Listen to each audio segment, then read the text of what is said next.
Hello mga ninja! Sa araw na ito, magluluto po tayo ng crispy chicken feet or bagtak sa manok. Pero bago ang lahat, don't forget to subscribe our channel guys. Libre po yan. Thank you so much. Unang gawin natin ay linisin ang ating chicken feet sa pamamagitan ng vinegar at saka asin para mawala po ang kanyang amoy.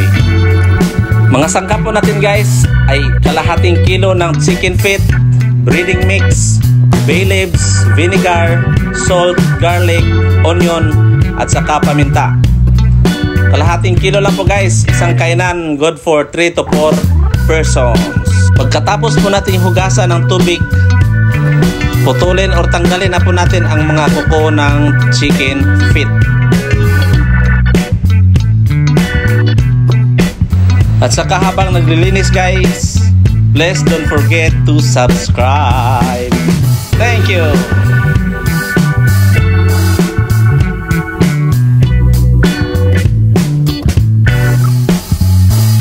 Ngayon, i-prepare na po natin ang ating mga condiments, yung mga pampalasa po natin guys. Bay leaves, onion, garlic. Yan, slice, i-prepare na po natin guys kasi gamitin po natin yan magpa-simmer ng ating chicken feet.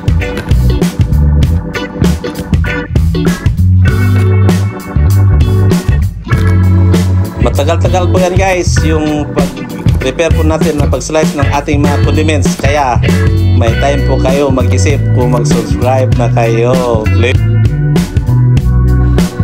Yan guys, ilagay na po natin ating mga pampalasa dyan guys sa chicken feet, at saka lagyan po natin yan ng tubig para po pakuluin natin ng mga 1 oras para po maglambot ang kanyang buto.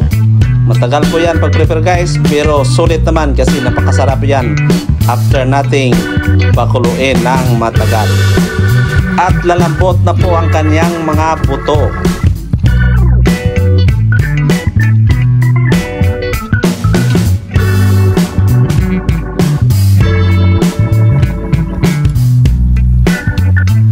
Yan guys, makikita po natin kumukulo po yan at nag-split na po ang skin ng chicken feet, kaya medyo malambot na po yan guys. Yan, iaho na po natin guys sa kawali at saka lalagyan na po natin siya ng breading mix para po in preparation sa pag-fry ng ating crispy chicken feet.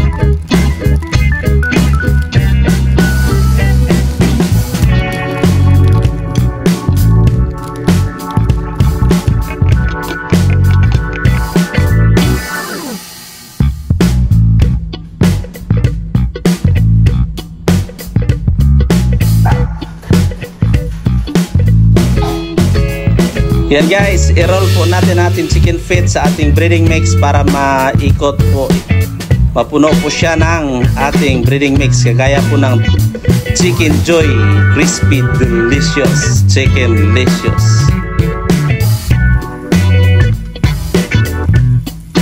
Yan, i-fry po natin guys, yung normal lang po na pag-fry kagaya ng ating ginagawa kung mag-fry po tayo ng mga karne or kaya isda. Yan, saka gagawin po natin yan ng crispy chicken feet.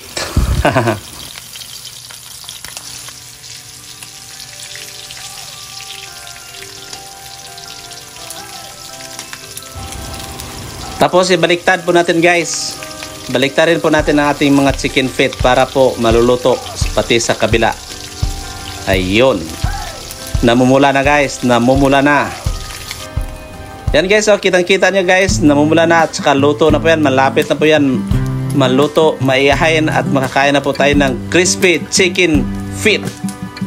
Yahoo! Yan guys, try nyo po magluto ng ganitong recipe, masarap po yan at saka hindi po yan kadalasan ginagawa, kaso lang medyo may katagalan. Thank you for watching guys. Please share, comment, and react this video.